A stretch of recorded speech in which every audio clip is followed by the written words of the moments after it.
今天我已经提出辞职了。啊？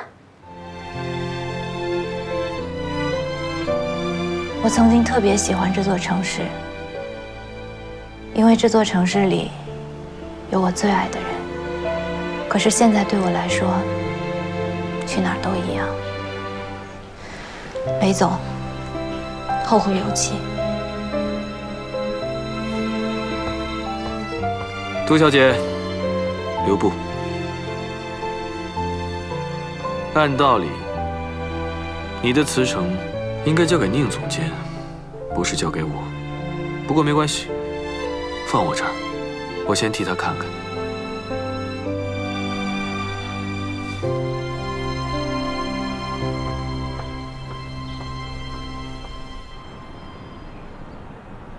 思琪、群飞，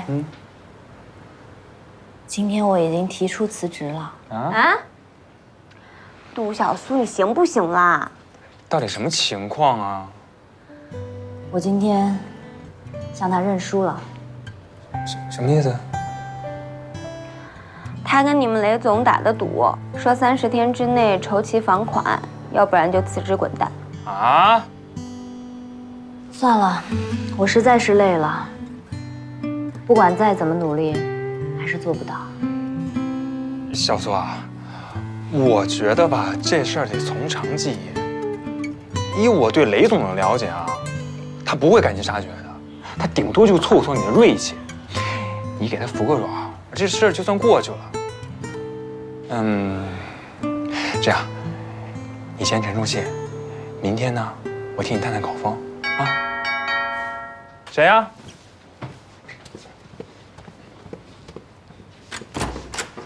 一会儿你的快递啊。好，请签收。谢谢啊。什么呀，多少苏？留快递。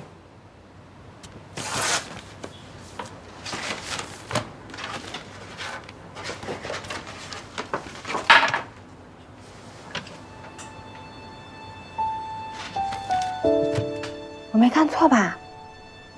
这不是一品名城的房子吗？那这就是雷雨珍寄的喽？他要把房子还你啦？不会吧？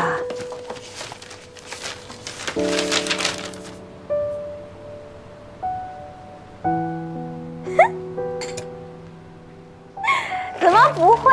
你看，这是你的辞职报告。看来雷雨珍不仅要把房子还你，还要让你回博远呢。哎呀，我就说我们雷总他宅心仁厚，他不会跟你这种小喽啰计较的。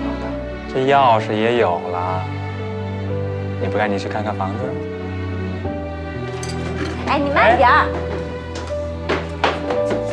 你慢点儿。